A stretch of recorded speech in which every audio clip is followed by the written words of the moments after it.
Hello YouTube. So something I want to talk about is something that came up on Twitter today. There's a woman on Twitter whose tweet I saw, and it was basically saying that to be ethically superior or morally even good, men should be circumcised. And I've seen this, and she referenced the Me Too movement and also sexual assault and rape. I've seen this notion for a really long time. I don't know how old it is exactly, that the notion is that circumcision will stop men from raping and sexually assaulting. First of all, it's obviously false.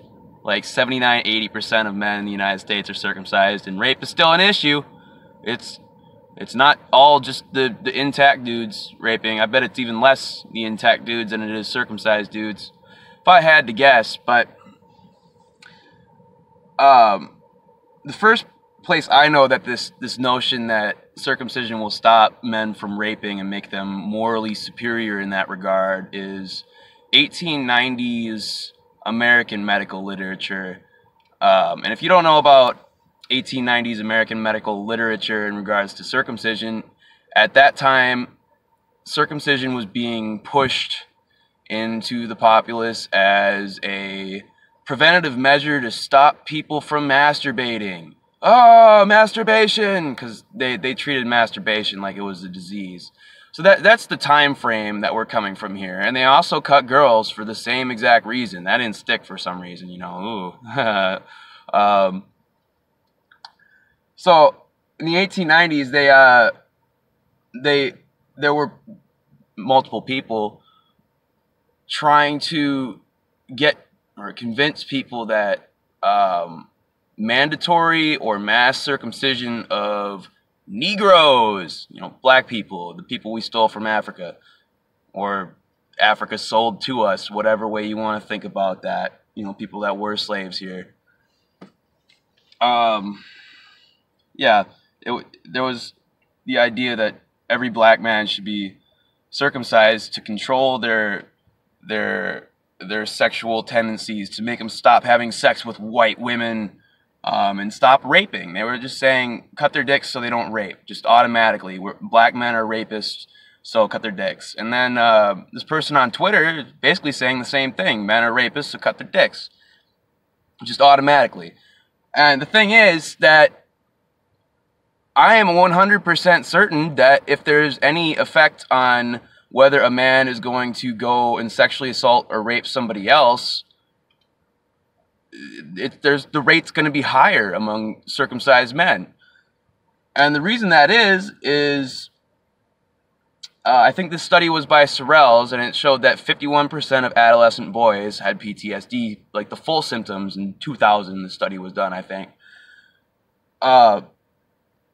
And of course, you know, I know there's a lot of people that'll watch this video outside of the intactivist crowd, or maybe there aren't, and you'll probably want to argue on that point that, oh, no, genital cutting doesn't cause PTSD. And that you're part of the problem, because there's 51%. We can extrapolate that to the general populace of the United States. It's like 51% of 80% of dudes have PTSD, and you know none of them are going and getting the appropriate therapy. Men are diagnosed with PTSD less often than women are, and by all metrics, they have PTSD at a far higher rate. They're not just, I don't think this is the way things are. I don't think men are just inherently more resistant to PTSD. I think that's kind of a dumb way to think about things. And men are, you know, they're in every dangerous job position. The majority of the people filling that job position are men. Men are dying sooner. Men are going to war more often. You know, that's the only way you can get a PTSD diagnosis. But anyway, there's a shitload of men that have PTSD. It's undiagnosed, and nobody wants to diagnose it. Nobody wants to address it. Nobody wants to fix it. And this includes the men that have it. They don't know they have it, really. And I'm sure big thing you'll notice about PTSD and victimization trauma is that it makes people feel powerless. or at least lacking the power they think they deserve or want. So, if you've been looking into rape and sexual assault, murder, things like that, they're all kind of the same origins. You know, that's taking power over another person. It's, as much as rape might be a sexual thing, it's also a power thing. I've seen that said many times before, and it makes sense to me. So we've got to think, if we've got this notion that men in the United States, I haven't seen this really outside of the United States. I see it in Africa and in the Middle East. Hey, all those places circumcised. That's all the places where the notion that men are rapists is prevalent. But anyway, what's making these people do this? I don't think men are just inherently really rapey. Oh no, I don't think that's it. I don't think men are inherently emotionally distant, depressed and anxious, but you'll notice there's a shitload of emotionally distant, depressed and anxious men in the United States. So what I'm trying to say is, if anything, circumcision is making men feel powerless to women and to this society, and it probably contributes to the rate of rape more than it diminishes it.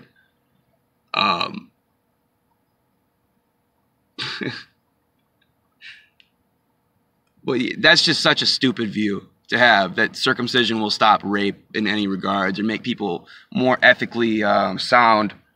Like I said, you know, PTSD, being emotionally distant, having anxiety, depression, that's all things related to PTSD. And I know in the United States it's a common notion. It's like common knowledge that, you know, men are believed to be with having less emotional depth, or at least less ability to express it. And, you know, that's not inherent in men.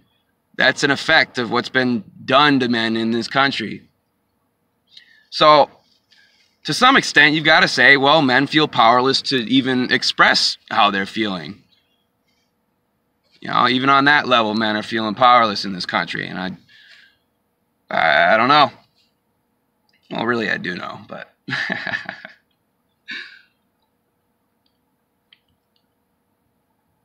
And that's, you know, that's also avoiding the fact that circumcision is rape. So that this person on Twitter is essentially trying to tell me that to stop some man from raping, you've got to rape them when they're an infant, and that'll make them not want to rape ever. I think that'll just teach them that horrific rape type things are perfectly acceptable. You know? There's some sort of link there, like you're showing a boy that it is acceptable. The first thing you're showing a boy really is that it's acceptable to hold somebody down and violate them sexually. That's what circumcision is. And then I guess they've got to unlearn that at some point, really, and most men don't want to do that. Most men in the United States, they sit in denial their entire life. Pretty sad, really. Pretty sad. So, yeah, circumcision definitely doesn't lower the rate of men raping. I think it raises it quite a lot, if anything. Because circumcision also instills men with anger. I see so many angry men. And I know that there's a high likelihood that I know what they're angry about. But they don't know. They don't know. You got angry, emotionally distant, depressed, anxious men run cutting. And that'll lower the rate of rape. Genius. I gotta say, genius. This is, I don't even know if these women or these men that say shit like this are even aware, but they're basically doing a mass manipulation of the populace. Because women are way more valued in this society. If we can stop rape of women by raping men, I guess people will be on board for that, and they kind of seem to be. which is misandry. It's hatred of men. That's really what that is. But the hatred of men has become like a subversive message. You know, when people say they hate men, I don't even know if they know they hate men, but they say this good thing for somebody else, for women, right? It does good things for women. It does good things for somebody else somewhere else. And or they'll say a bad thing, in the case of circumcision, does good things. That's fucking hatred. That's hatred. And like I said, I don't know if all these people, I'm pretty sure a lot of people really are so ignorant to perpetuate this kind of hatred without even knowing it. But I don't think there's any excuse anymore. We've got massive wealth of information at our fingertips. People can find out. You gotta trust the information that tells you not to cut dicks. That's the good information. Any other information is just telling you to hate men. Like this woman on Twitter, dude. Like, convincing people that rape of infants, genital mutilation of infants is okay because it'll lower the rate of rape. It'll make men morally better. That's just so backwards. You know, if you look around at this society and just think to yourself, oh, all these men that behave badly are angry or depressed, any of that shit is probably related to circumcision and also the treatment of men in our society as far as what's said about men, what's assumed about men. You can see it then. If you aren't thinking about things like that, you know, men, their behavior is not inherent. It's not built in. It's morphed, manipulated, coerced. You got to start trying to figure out how to break all that down. Circumcision is the biggest thing we got to break down.